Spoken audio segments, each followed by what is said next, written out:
विष्णु जिनका नाम है, वैकुंठ जिनका धाम है, जगत की उन पालनहार को हमारा शत शत प्रणाम है। हरे कृष्णा। कामदा एकादशी के शुभ अवसर पर भगवान श्री हरि विष्णु और माता लक्ष्मी का आशीर्वाद आप पर और आपके संपूर्ण परिवार पर सदा सर्वदा बना रहे। आप सभी भक्तों को कामदा एकादशी की हार्दिक शुभकामनाएं।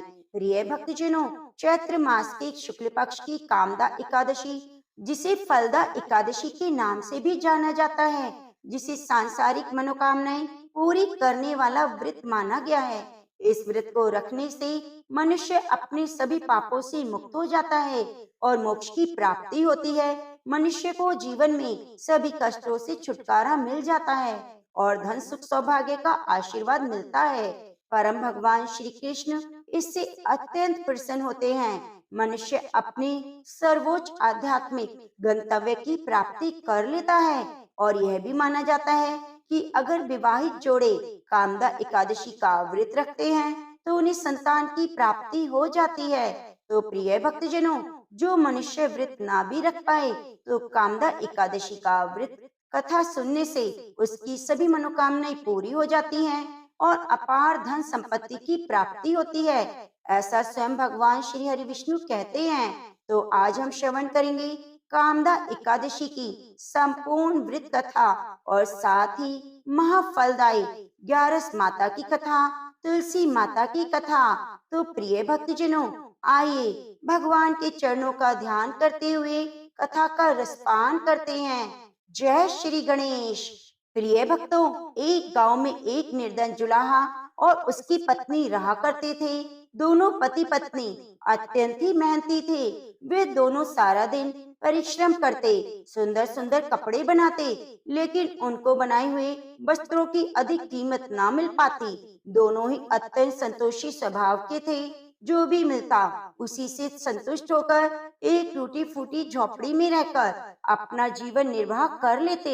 वह दोनों भगवान श्री कृष्ण के परम भक्त थे। दिन भर की परिश्रम के बाद जो भी समय मिलता उसे दोनों भगवान के भजन कीर्तन में व्यतीत कर देते थे। जुलाहे के पास एक तानपुरा और एक खड़ताल थी। जब दोनों मिलकर भजन गाते तो जुलाहा, जिसका नाम सुंदर था, वह तानपुरा बजाता और उसकी पत्नी, जिसका नाम लीला था, वह खड़ताल बजाती। फिर तो दोनों भगवान के भजन में ऐसे खो जाते कि उनको अपनी भूख प्यास की चिंता भी न रहती। वैसे तो दोनों पति पत्नी संतोषी स्वभाव के थे। अपनी दीनहीन अवस्था के लिए उन्होंने कभी भी भगवान को कोई उल्हाना नहीं दिया और अपने इसी जीवन में बहुत खुश थे। लेकिन उन्हें हमेशा एक दुख सताता रहता था कि उनकी कोई संतान नहीं थी। इसको लेकर वह सदा चिंतित रहा करते, लेकिन फिर भी सदा भगवान में ही मग्न रहते। इसको भी उन्होंने भगवान की लीला समझकर स्वीकार कर लिया और निष्काम रूप से श्री कृष्ण की प्रेम भक्ति में डूबे रहते थे। जब उनकी आयु अधिक होने लगी तो एक दिन लीला ने अपने पति सुंदर से कहा, हमारे कोई संतान नहीं और कहते हैं कि संतान के बिना मुक्ति प्राप्त नहीं हो सकती। अब हमारी आयु भी अधिक हो चली है, ना जाने कब बुलावा आ जाए और मरने के बाद कौन हमारी चिता को अग्नि देगा, कौन हमारे लिए तर्पण करेगा, कौन हमारी मुक्ति करेगा। जुलाहा बोला, तुम क्यों चिंता करती हो, ठाकुर जी है ना, वही सब देखेंगे। जुलाहे ने यह बात तो कह दी, लेकिन वह चिंता में डूब गया। तभी उसके मन में एक विचार आया और वह नगर में गया। श्री कृष्ण की बाल गोपाल रूप की एक प्रतिमा ले आया। घर आकर वह बोला, आज तुझे चिंता करने की आवश्यकता नहीं, मैं बाल गोपाल लेकर घर आया हूँ। हमारे कोई संतान नहीं तो क्या हुआ, वह भी तो इन्हीं की लीला है। हम इनको ही अपने पुत्र के समान प्रेम करेंगे और यही हमारे पुत्र का दायित्व पूर्ण करेंगे, यही हमारी मुक्ति करेंगे। जुलाहे की बात सुनकर उसकी पत्नी लीला बहुत ही खुश हुई। उसने बाल गोपाल को अपने हृदय से लगा लिया और बोली, आप बिल्कुल सही कह रहे हैं, आज से यही हमारा लल्ला है। प्रिय भक्तजनों, दोनों पति पत्नी ने घर में एक कोना साफ करके वह एक स्थान बनाया और एक चौकी लगाकर उस पर बाल गोपाल को विराजित कर दिया। तब से जुलाहा दंपति का नियम हो गया कि वे प्रतिदिन बाल गोपाल को स्नान कराते, उनको धुले वस्त्र पहनाते, अपनी संतान की तरह उनको लाड़ लड़ाते, उन्हीं के सामने बैठकर भजन कीर्तन किया करते और वहीं सो जाते। जुलाहा अपने हाथ से बाल गोपाल के लिए सुंदर वस्त्र बनाता, उन्हें पहनाता। इसमें उसको बड़ा आनंद आता। धीरे धीरे दोनों बाल गोपाल को अपनी संतान के समान ही प्रेम करने लगे। लीला का नियम था कि वह प्रतिदिन अपने हाथ से अपनी लल्ला को भोजन कराती, तब स्वयं भोजन करती। लल्ला को भोजन कराते समय उसको ऐसा प्रतीत होता मानो अपने पुत्र को ही भोजन करा रही हो। उन दोनों के निश्चल प्रेम को देखकर करुणा निधान भगवान अत्यंत ही प्रसन्न हुए और उन्होंने अदृश्य रूप में आकर स्वयं भोजन खाना शुरू कर दिया। लीला जब प्रेम पूर्वक बाल गोपाल को भोजन कराती तो भगवान को प्रतीत होता मानो वह अपनी माँ के हाथों से भोजन कर रहे हों। उनको लीला के हाथ से प्रेम पूर्वक मिलने वाला हर कौर में माँ का प्रेम प्राप्त होता था। लीलाधारी भगवान श्री कृष्ण स्वयं माँ के उस प्रेम लीला के वशीभूत हो गए थे, किंतु लीला कभी भी नहीं जान पाई कि स्वयं बाल गोपाल उनके हाथ से भोजन करते हैं। प्रिय भक्तजनों, एक दिन काम बहुत अधिक होने के कारण लीला बाल गोपाल को भोजन कराना भूल गई। गर्मी का समय था। भरी दोपहरी में दोनों पति पत्नी काम करते करते थक गए और बिना भोजन किए ही सो गए। उनको सोए हुए कुछ देर ही हुई थी कि उनको एक आवाज सुनाई दी, माँ, बाबा, मुझको भूख लगी है। दोनों हड़बड़ाकर उठ गए। चारों ओर देखा, आवाज कहाँ से आई है, लेकिन कोई दिखाई नहीं दिया। तभी लीला को याद आया कि उसने आज अपने लल्ला को भोजन नहीं कराया। वे दौड़कर लल्ला के पास पहुंची तो उसने देखा बाल गोपाल का मुख मुरझाया हुआ है। बस इतना देखते ही दोनों पति पत्नी वही उनके चरणों में गिर पड़े। दोनों की आंखों से आंसुओं की धारा बहने लगी। लीला तुरंत भोजन लेकर आई और ना जाने कैसा प्रेम उमड़ा कि लल्ला को उठाकर अपनी गोद में बिठा लिया और उन्हें भोजन कराने लगी। दोनों पति पत्नी रो भी रहे थे और लल्ला को भोजन करा भी रहे थे, साथ ही बार बार उनसे अपने अपराध के लिए क्षमा मांग रहे थे। ऐसा प्रगाढ़ प्रेम देखकर भगवान अत्यंत द्रवित हुए और अंतर्यामी भगवान श्री हरि साक्षात रूप में प्रकट हो गए। प्रिय भक्तजनों, भगवान ने अपने हाथों से अपने रोते हुए माता पिता की आंखों से आंसू पोंछे और बोले, प्रिय भक्त, मैं तुम्हारी भक्ति और प्रेम से अत्यंत प्रसन्न हूँ। तुम जो चाहे वर मांग लो, मैं तुम्हारी प्रत्येक इच्छा पूर्ण करूंगा। बस इतना सुनते ही दोनों भगवान के चरणों में गिर पड़े। बोले, हे दया निधान, आप हमसे प्रसन्न हैं तो स्वयं हमारे सम्मुख प्रस्तुत हुए हैं। हमारा तो जीवन धन्य हो गया। इससे अधिक हमें और क्या चाहिए? इससे अधिक किसी भी वस्तु का भला क्या महत्व हो सकता है? आपकी कृपा हम पर बनी रहे, बस इतनी कृपा करें। फिर भगवान श्री हरि बोले, यदि तुम चाहो तो मैं तुम्हारे जीवन में संतान की अभाव को समाप्त करके तुम्हें एक सुंदर संतान प्रदान करूंगा। यह सुनते ही लीला और सुंदर एकदम व्याकुल होकर बोले, नहीं भगवान, हमें संतान नहीं चाहिए। इतना उत्तर सुनते ही भगवान ने पूछा, लेकिन क्यों? अपने जीवन में संतान की कमी को पूर्ण करने के लिए ही तो मुझको अपने घर लेकर आए। यह सुनकर वे दोनों बोले, हे प्रभु, हमें डर है कि यदि हमें संतान प्राप्त हो गई तो हमारा मोह उस संतान के प्रति बढ़ जाएगा, तब हम आपकी सेवा नहीं कर पाएंगे। उनका प्रेम और भक्ति से भरा हुआ उत्तर सुनकर करुणा निधान भगवान करुणा से भर उठे। स्वयं भगवान की आंखों से आंसू टपक पड़े और भगवान बोले, हे मैया, हे बाबा, मैं यहाँ आया था आपके ऋण को उतारने के लिए, किंतु आपने ही तो मुझको सदा सदा के लिए ऋणी बना लिया। मैं आपके प्रेम का यह ऋण कभी नहीं उतार पाऊंगा। मैं सदा सदा आप दोनों का ऋणी रहूंगा। मैं तुम्हारे प्रेम से अत्यंत प्रसन्न हूँ। तुमने अपने निर्मल प्रेम से मुझको भी अपने बंधन में बांध लिया। मैं तुमको वचन देता हूँ कि आज से मैं तुम्हारे पुत्र के रूप में तुम्हारे सभी कार्य पूर्ण करूंगा। तुमको कभी भी संतान का अभाव नहीं होने दूंगा। मेरा वचन कभी भी असत्य नहीं होता। ऐसा कहकर भक्त वत्सल भगवान बाल गोपाल की प्रतिमा में विलीन हो गए। प्रिय भक्तजनों, उस दिन से सुंदर और लीला का जीवन बिल्कुल बदल गया। उन्होंने सारा काम धंधा छोड़ दिया। दिन रात बाल गोपाल के भजन कीर्तन और सेवा में व्यतीत करने लगे। उनको न भूख सताती न प्यास लगती। सभी प्रकार की इच्छाओं का उन्होंने पूर्ण रूप से त्याग कर दिया। सुंदर कभी कोई कार्य करता तो केवल अपने बाल गोपाल के लिए सुंदर सुंदर वस्त्र बनाने का। उनके सामने जब भी कोई परेशानी आती, बाल गोपाल तुरंत ही एक बालक के रूप में उपस्थित हो जाते और उनके कार्य को पूर्ण करते हुए वे दंपति और बालक गांव भर में चर्चा का विषय बन गए। किंतु गांव में कोई भी यह नहीं जान पाया कि वे बालक कौन है, कहां से आता है और वह उसके बाद कहां चला जाता है। धीरे धीरे समय बीतने लगा। जुलाहा दंपत्ति बूढ़े हो गए, लेकिन भगवान की कृपा उन पर बनी रही। अब दोनों की आयु पूर्ण होने का समय आ चला। भगवत प्रेरणा से उनको यह ज्ञात हो गया कि अब उनका समय पूरा होने वाला है। एक दिन दोनों ने भगवान को पुकारा। ठाकुर जी तुरंत प्रकट हो गए और उनसे उनकी इच्छा जाननी चाहिए। दोनों भक्त दंपत्ति भगवान के चरणों में प्रणाम करके बोले, हे नाथ, हमने अपने पूरे जीवन में आपसे कभी कुछ नहीं मांगा।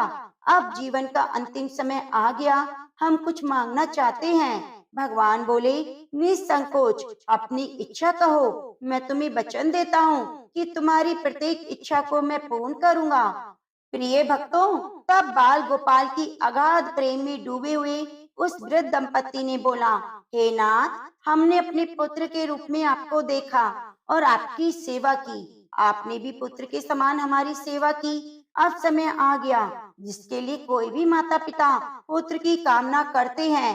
हे दीन बंधु, हमारी इच्छा है हम दोनों पति पत्नी के प्राण एक साथ निकलें। हे दया निधान, जिस प्रकार एक पुत्र अपने माता पिता की अंतिम क्रिया करता है, उसको मुक्ति दिलाता है, उसी प्रकार हे परमेश्वर, हे अंतर्यामी, हमारी अंतिम क्रिया आप अपने हाथों से करें, हमें मुक्ति प्रदान करें। श्री हरि ने दोनों की इच्छा पूर्ण करने का वचन दिया और बाल गोपाल के विग्रह में विलीन हो गए।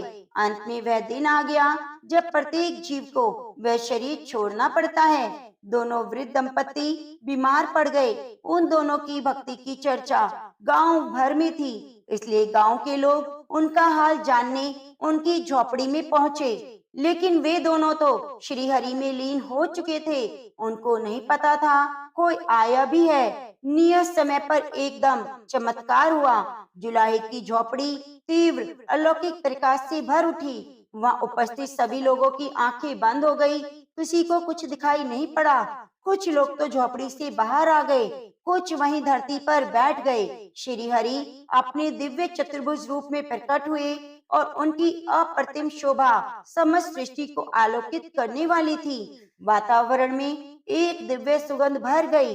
अपनी मंद मंद मुस्कान से अपने उन भक्त माता पिता की ओर देखते रहे। उनका दिव्य रूप देखकर दोनों वृद्ध अत्यंत आनंदित हुए। अपने दिव्य दर्शनों से दोनों को तृप्त करने के बाद करुणा निधान लीलाधारी समस्त सृष्टि के पालनहार श्री हरि वही उन दोनों के निकट धरती पर ही सिराने बैठ गए। भगवान ने उन दोनों भक्तों का सर अपनी गोद में रखा, उनके शीश पर प्रेम पूर्वक हाथ रखा। उसके बाद अपने हाथों से उनके नेत्र बंद कर दिए और तत्काल ही दोनों के प्राण निकलकर श्री हरि में विलीन हो गए। पंचभूतों से बना शरीर पंचभूत में विलीन हो गया। कुछ समय बाद जब दिव्य प्रकाश का लोप हुआ तो सभी लोगों ने देखा वह ना तो सुंदर था, न उसकी पत्नी लीला और न ही बाल गोपाल। शेष थे तो मात्र कुछ पुष्प जो धरती पर पड़े थे। एक दिव्य सुगंध जो वातावरण में चारों ओर फैल रही थी। विस्मित ग्रामीणों ने श्रद्धा से उस धरती को नमन किया। उन पुष्पों को उठाकर शीश से लगाया और सुंदर और उसकी पत्नी लीला की भक्ति और गोविंद के नाम का गुणगान करते हुए चल दिए। उन पुष्पों को श्री गंगा में विसर्जित करने के लिए। प्रिय भक्तों, भक्त वह है जो एक क्षण के लिए भी विभक्त नहीं होता, अर्थात जिसका मन ईश्वर में अखंड बना रहे, वही भक्त कहलाता है। सरल शब्दों में भक्ति के अंतिम चरण का अनुभव करने वाले को भक्त कहते हैं। तो प्रेम से बोलिए, भक्त और भगवान की जय, बाकी बिहारी लाल की जय। तो आइए कामदा एकादशी व्रत कथा का श्रवण करने के लिए हम सवारी करते हैं अपने काल यंत्र की और सीधे चलते हैं युधिष्ठिर महाराज के महल में, जहाँ भगवान श्री कृष्ण और युधिष्ठिर महाराज के बीच में महत्वपूर्ण संवाद हो रहा है। इस कथा का वर्णन हमें वराह पुराण में प्राप्त होता है। एक समय युधिष्ठिर महाराज ने भगवान श्री कृष्ण से पूछा, हे केशव, मेरा प्रणाम स्वीकार करो। कृपया आप मुझे चैत्र मास के शुक्ल पक्ष में आने वाली एकादशी के विषय में बताइए। यह एकादशी का नाम क्या है और महात्म्य क्या है? इस व्रत का पालन करने की विधि भी मुझे अवश्य बताइए। प्रभु, युधिष्ठिर महाराज की बात सुनकर भगवान ने उत्तर देते हुए कहा, हे प्रिय युधिष्ठिर, एक समय की बात है जब प्रभु श्री राम जी के पितामह महाराजा दिलीप ने भी अपने गुरु वशिष्ठ ऋषि से यही प्रश्न किया था। उस समय उन्होंने जो वर्णन कहा उसे अब तुम ध्यान पूर्वक सुनो। अनेक वर्ष पूर्व रतनपुर नामक गंधर्व और किन्नरों का एक राज्य था। उसमें पुंडर राजा निवास करते थे। गंधर्व और किन्नरों को यह राज्य स्वर्ण और कीमती रत्नों से सुशोभित था। चारों ओर सुख समृद्धि और प्रसन्नता का वास था। इस राज्य में ललित नाम का एक गंधर्व अपनी पत्नी ललिता के साथ रहता था। ललिता एक विशेष नर्तकी थी। उन दोनों में अत्यंत प्रेम था।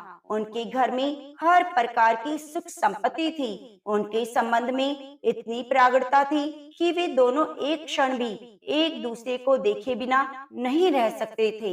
एक बार राजा पुंडर की सभा में सभी गंधर्व द्वारा गायन और नृत्य का कार्यक्रम चल रहा था। उस समय भी गंधर्व ललित भी था, लेकिन उसकी पत्नी वहां ना होने के कारण उनका मन थोड़ा विचलित था और बार बार वह अपनी पत्नी का स्मरण कर रहा था। इस कारण से उसका स्वर बिगड़ गया और उसी समय उस राजा के दरबार में बैठे हुए एक रसाल सर्प, जिसका नाम करकोटक था, उसने ललित के नृत्य और गायन में होने वाली इस विसंगतता को देख लिया। उसे राजा को जाकर उसने कह सुनाया। जब राजा को इस बात का पता चला तो वे अत्यंत क्रोधित हो गए। उन्होंने इस बात को स्वयं का अपमान समझा। गंधर्व ललित अपनी पत्नी के विचारों में मग्न था, इस कारण वह अपने कर्तव्य से चूक गया। इस बात पर क्रोधित होते हुए राजा ने ललित गंधर्व को सजा देते हुए कहा, हे मूर्ख, अपनी स्त्री प्रति कामक शक्ति के कारण तुमने नृत्य सभा में विसंगति का निर्माण किया, इसलिए जाओ, मैं तुम्हें नरभक्षी बनने का श्राप देता हूँ। राजा द्वारा इस प्रकार श्राप मिलते ही ललित गंधर्व एक भयावह नरभक्षी में परिवर्तित हो गया। उसकी भुजाएं 8 मील लंबी थी, मुख एक विशाल गुफा जैसा था, उसके नेत्र सूर्य और चंद्रमा की भांति भयावह थे। उसके नथने पृथ्वी के विशाल गड्ढे के समान थे। उसकी गर्दन पर्वत जैसी और शरीर 64 मील ऊंचा था। इस प्रकार नरभक्षी के रूप में ललित गंधर्व यातना भुगतने लगा। उसकी पत्नी ललिता को जब इस बात का पता चला तो वे अपने पति के इस भयावह स्वरूप को देखकर शोकाकुल हो गई। अपनी पत्नी व्रता धर्म को निभाते हुए अब ललिता भी अपने पति के साथ जंगलों में भटकने लगी।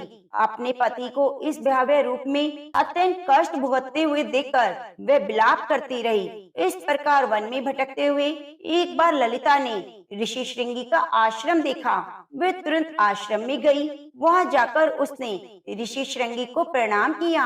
ललिता को देखकर आशीर्वाद देते हुए ऋषि श्रृंगी ने उनसे पूछा, हे देवी, तुम कौन हो? तुम्हारे पिता कौन हैं? और तुम इस प्रकार यहाँ इस जंगल में क्या कर रही हो? ऋषि के वचन सुनकर ललिता ने कहा, हे ऋषिवर, मैं महान गंधर्व वृंदावन की पुत्री हूँ।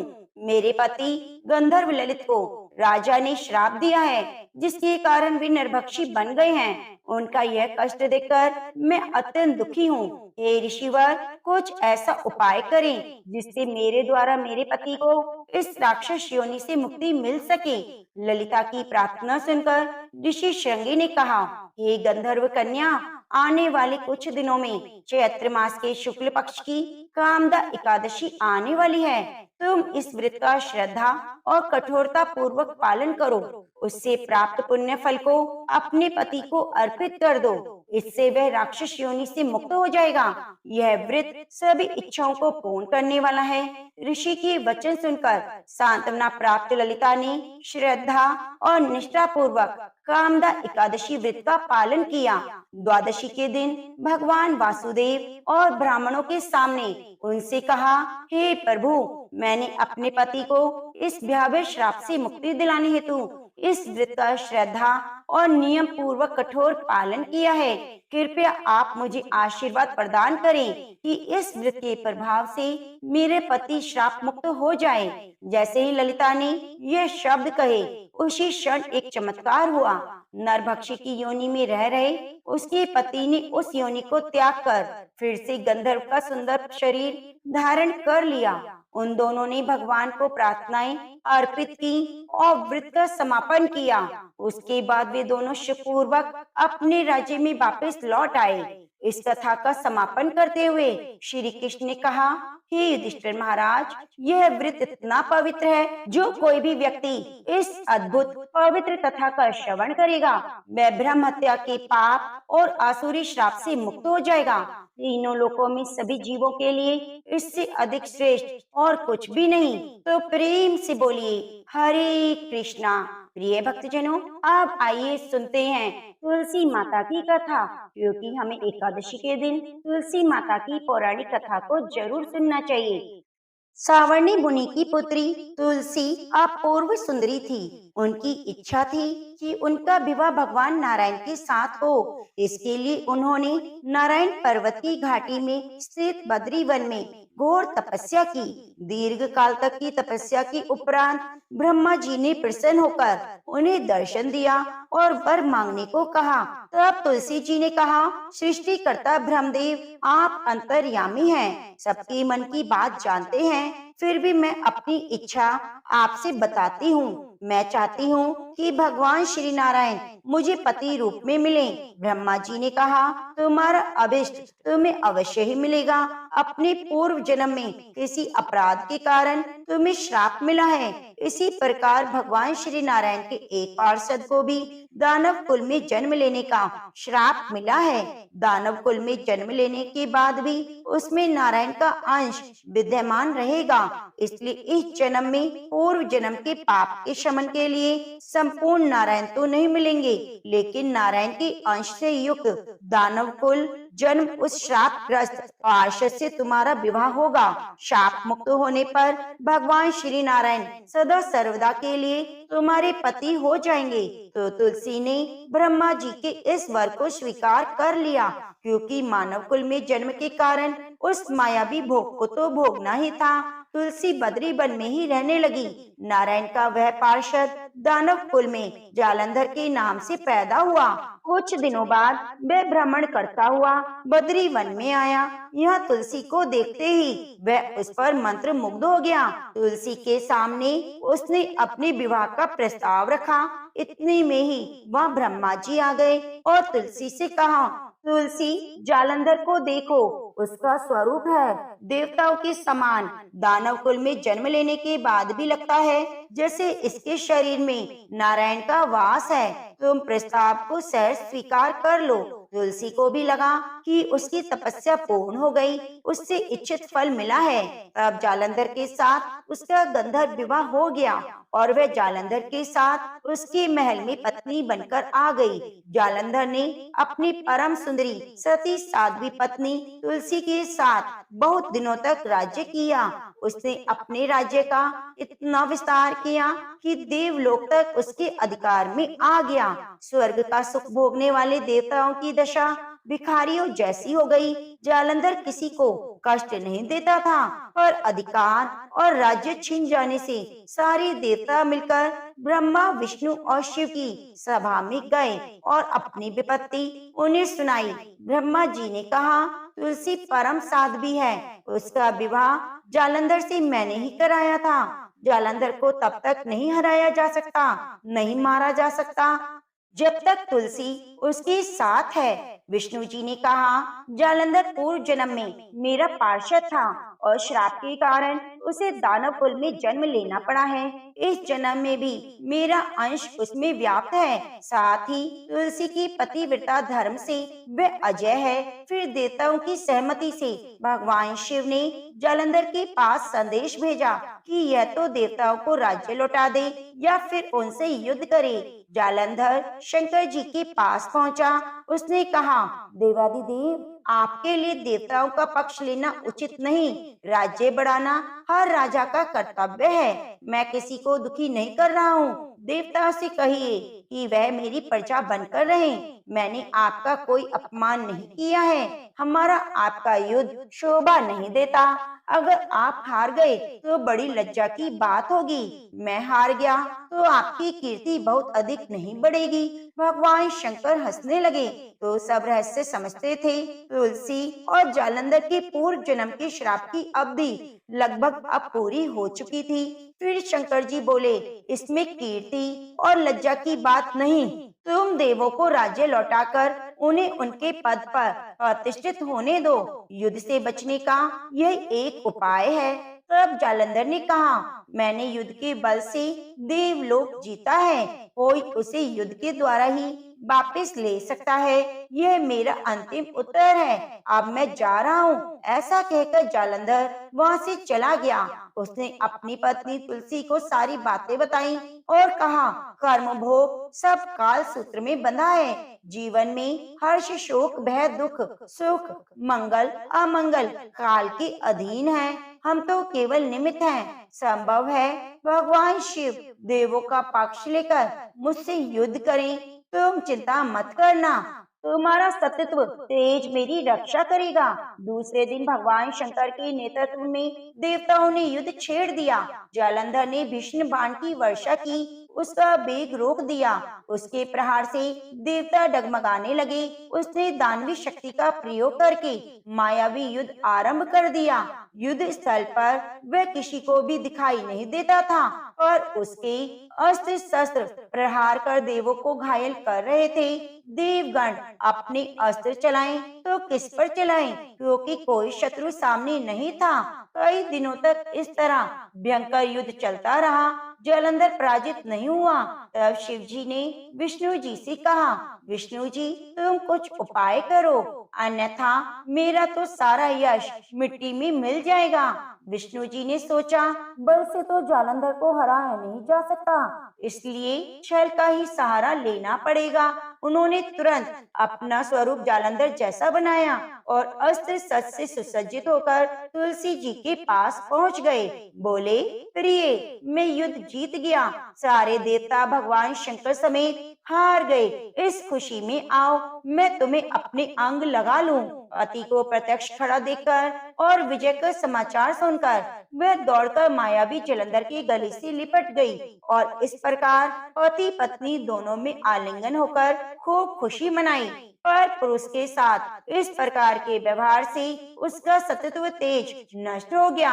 उसका सतत्व तेज जो जालंधर के कवच के रूप में रक्षा कर रहा था, वह कवच नष्ट हो चुका था। जालंधर शक्तिहीन हो गया। यह जानते ही भगवान शंकर ने अपने त्रिशूल से प्रहार किया। उस प्रहार के लगते ही जालंधर जलकर भस्म हो गया और जालंधर के मरने को जानकर विष्णु अपने असली रूप में आ गए। सामने अपने पति जालंधर के स्थान पर भगवान विष्णु को खड़ा देखकर तुलसी बहुत ही हैरान हुई। उसको पता लग गया कि स्वयं नारायण ने उसके साथ छल किया है। क्रोध में आकर तुलसी जी ने श्राप दिया कि एक सती स्त्री का सतत्व भंग करने के अपराध में तुम हृदयहीन पत्थर हो जाओगे।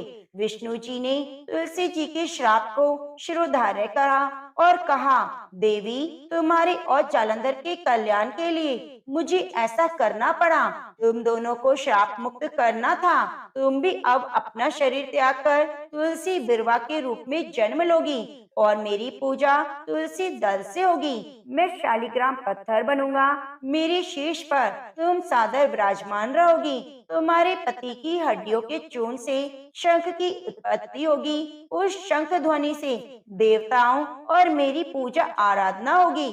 जहाँ शंख ध्वनि होगी वह मंगलमय होगा। मैं विराजमान रहूंगा।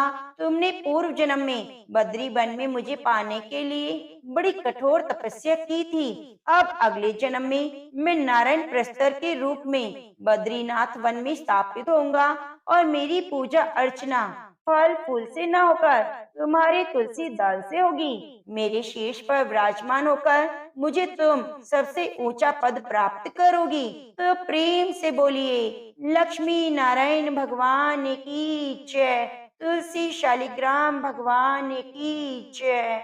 नारद जी ने एक बार भोलेनाथ की स्तुति करके पूछा, प्रभु आपको प्रसन्न करने के लिए सबसे उत्तम और सुलभ साधन किया है। हे त्रिलोकीनाथ, आप तो निर्विकार और निष्काम हैं। आप सहज ही प्रसन्न हो जाते हैं। फिर भी मेरे जानने की इच्छा है कि आपको क्या प्रिय है। तब शिव जी बोले, नारद जी, वैसे तो मुझे भक्ति भाव सबसे प्रिय है, फिर भी आपने पूछा है तो मैं बताता हूँ। मुझे जल के साथ बिल्व पत्र बहुत प्रिय है। जो अखंड बिल्व पत्र मुझे श्रद्धा से अर्पित करते हैं, मैं उन्हें अपने लोक में स्थान देता हूँ। नारद जी भगवान शंकर और माता पार्वती की वंदना कर अपने लोक को चले गए। उनके जाने के बाद पार्वती जी ने शिव जी से पूछा, हे प्रभु, मेरी यह जानने की बड़ी तीव्र इच्छा हो रही है कि आपको बेलपत्र इतने प्रिय क्यों हैं। कृपया करके मेरी जिज्ञासा शांत कीजिए। तब शिव जी बोले, हे शिवे, बिल्व के पत्ते मेरी जटा के समान हैं। त्रिपत्र यानी 3 पत्ते ऋग्वेद, यजुर्वेद और सामवेद हैं। शाखाएं समस्त शास्त्र का स्वरूप हैं। बिल्व वृक्ष को आप पृथ्वी का कल्प वृक्ष समझे, जो ब्रह्मा विष्णु शिव स्वरूप है। हे पार्वती, स्वयं माँ लक्ष्मी ने शैल पर्वत पर बिल्व रूप में जन्म लिया। इस कारण भी बेल का वृक्ष मेरे लिए अति प्रिय है। माँ लक्ष्मी ने बिल्व का रूप धरा, यह सुनकर पार्वती जी कौतूहल में पड़ गई। पार्वती जी कौतूहल से उपजी जिज्ञासा को रोक न पाई। उन्होंने पूछा, देवी लक्ष्मी ने आखिर बिल्व वृक्ष का रूप क्यों लिया? आप ये कथा विस्तार से बताइए। भोलेनाथ ने देवी पार्वती को कथा सुनाना शुरू किया। हे देवी, सतयुग में ज्योति रूप में मेरे अंश का रामेश्वर लिंग था। ब्रह्म आदि देवों ने उसका विधिवत पूजन अर्चन किया। इसका परिणाम यह हुआ कि मेरे अनुग्रह से वाणी देवी सबकी प्रिय हो गई। वे भगवान विष्णु को सतत प्रिय हो गई। मेरे प्रभाव से भगवान केशव के मन में बाघ देवी के लिए जितनी प्रीति उपजी, वे स्वयं लक्ष्मी जी को नहीं भाई। लक्ष्मी देवी का श्री हरि के प्रति मन में कुछ दुर्भाव पैदा हो गया। वे चिंतित और रुष्ट होकर चुपचाप परम उत्तम श्री शैल पर्वत पर चली गई। वहां तप करने का निर्णय किया। उत्तम स्थान का चयन करने लगी। माँ लक्ष्मी ने उत्तम स्थान का निश्चय करके मेरे लिंग विग्रह की उग्र तपस्या आरंभ कर दी। उनकी तपस्या कठोरतम होती जा रही थी। हे परमेश्वरी, कुछ समय बाद माँ लक्ष्मी जी ने मेरे लिंग विग्रह से थोड़ा धर्म में एक वृक्ष का रूप धारण कर लिया। अपने पत्तों और पुष्पों द्वारा निरंतर मेरा पूजन करने लगी। इस तरह से लक्ष्मी जी ने 1 करोड़ वर्ष तक घोर आराधना की। अंततः उन्हें मेरा अनुग्रह प्राप्त हुआ।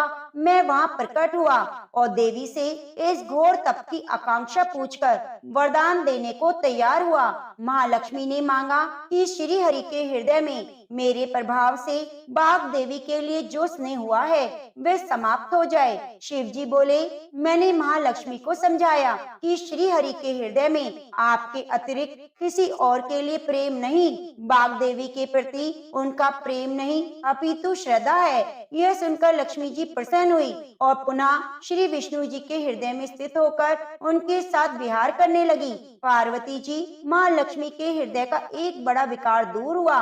इस कारण हरिप्रिया उसी वृक्ष रूप में सदा के लिए अतिशय भक्ति से भरकर यत्न पूर्वक मेरी पूजा करने लगी। हे पार्वती, इसी कारण बिल्व का वृक्ष, उसके पत्ते, फल, फूल आदि मुझे बहुत ही प्रिय हैं। मैं निर्जन स्थान में बिल्व वृक्ष का आश्रय लेकर रहता हूँ। बिल्व वृक्ष को सदा तीर्थ मानो, सभी देवों में देव मानो, इसमें तनिक भी संदेह नहीं।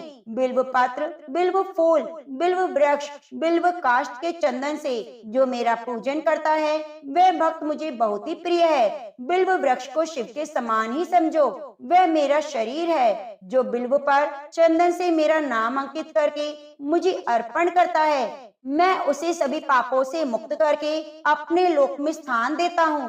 हे देवी, उस व्यक्ति को स्वयं लक्ष्मी जी भी नमस्कार करती हैं जो बिल्व से मेरा पूजन करता है। जो बिल्व मूल में प्राण छोड़ता है उसको रुद्र देह प्राप्त होती है, और ऐसे मनुष्य पर माँ लक्ष्मी की कृपा सदा बनी रहती है, और साथ साथ भगवान नारायण की भी कृपा प्राप्त होती है।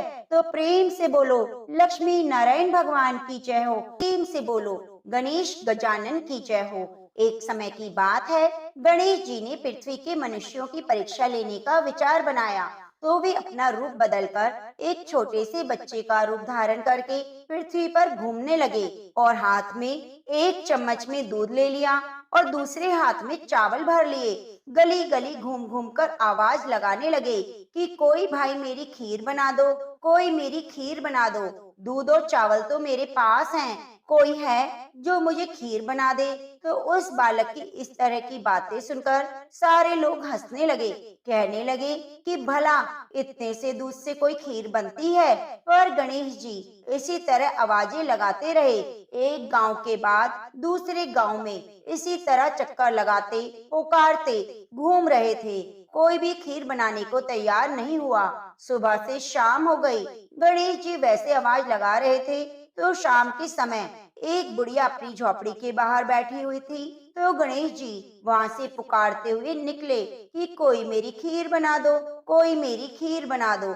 दूध और चावल तो मेरे पास हैं। बुढ़िया बड़ी कोमल हृदय वाली थी, सोचने लगी बच्चा है, बना देती हूँ, जितनी बनेगी उतनी ठीक है। तो वह कहने लगी, ला बेटा, मैं तेरी खीर बना देती हूँ। तो गणेश जी ने उसे चावल और चम्मच वाला दूध दे दिया। तो बुढ़िया माई उसे लेकर अंदर चली गई। गणेश जी भगवान कहने लगे, बूढ़ी अम्मा, खीर बनाने के लिए बड़ा बर्तन लेकर आना। तो बुढ़िया कहने लगी, मेरे पास तो बड़ा बर्तन नहीं है बेटा। गणेश जी कहने लगे, अंदर जाकर देखो तो सही। बुढ़िया जैसे ही अंदर गई तो एक बड़ी सी कढ़ाई रखी हुई थी। तो बुढ़िया को पता चल गया कि ये कोई साधारण बालक नहीं है। तो बुढ़िया ने चूल्हे पर कढ़ाई को चढ़ाया, और जैसी बूढ़ी अम्मा ने वह दूध और चावल कढ़ाई के अंदर डाले तो तूफान आ गया। कढ़ाई लबालब भर गई।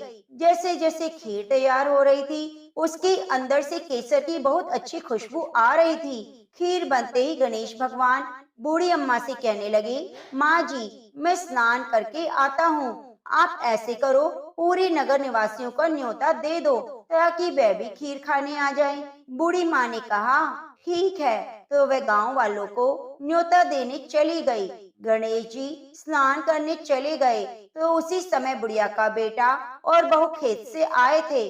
तो बहू सोचने लगी, माँ जी तो पूरे नगर को न्योता देने चली गई, तो मेरे लिए खीर नहीं बचेगी। उसने जल्दी से एक थाली ली और उसके अंदर खीर डालकर रसोई में किवाड़ के पीछे बैठ गई और कहने लगी, ले गणेशिया भोग लगा, ले गणेशिया भोग लगा, और खीर खा ली। उस थाली को चक्की के नीचे छुपा दिया। बुढ़िया न्योता देकर आई तो गांव वाले सोचने लगे, कल तो बुढ़िया के पास कुछ नहीं था, आज इतना धन कैसे हो गया, ये हमें खीर खिलाएगी। तो सारे मिलकर बुढ़िया के घर पहुँचे कि चलो देखते हैं आज बुढ़िया माई हमें क्या खिलाने वाली है। तो जैसे उसकी झोपड़ी के पास गए, खीर की बहुत अच्छी खुशबू आ रही थी। इतने में गणेश जी वहाँ आ गए। तो बुढ़िया माई कहने लगी, गणेश भगवान भोग लगा लो, गांव वाले आ गए हैं, उन्हें खीर भी तो परोसनी है। गणेश जी कहने लगे, बूढ़ी माई मैंने तो भोग लगा लिया। बुढ़िया कहने लगी, आपने भोग कब लगाया, अभी तो आप बाहर से आए हो। तो कहने लगी, माई मुझे तो तुम्हारी बहू ने भोग लगा दिया, अगर विश्वास नहीं तो चक्की के नीचे जाकर देख लो, थाली पड़ी है, उसके अंदर 2 चावल चिपके हैं। बुढ़िया माई ने चक्की के नीचे जाकर देखा, सच में थाली थी, उसमें 2 चावल चिपके हुए थे। वह समझ गई कि गणेश जी भगवान सच कह रहे हैं। तो बुढ़िया ने सारे गांव वालों को खीर परोसी। सारे गांव वाले खूब तारीफ करके खीर खा रहे थे, फिर भी खीर खत्म नहीं हो रही थी। बुढ़िया गणेश भगवान से कहने लगी, गणेश जी अब मैं क्या करूं इस खीर का, यह कढ़ाई तो वैसी की वैसी ही है। उसने कहा, बुढ़िया माई सुबह न्योता और दे देना, एक बार और सारे नगर निवासियों को खीर खिला देना।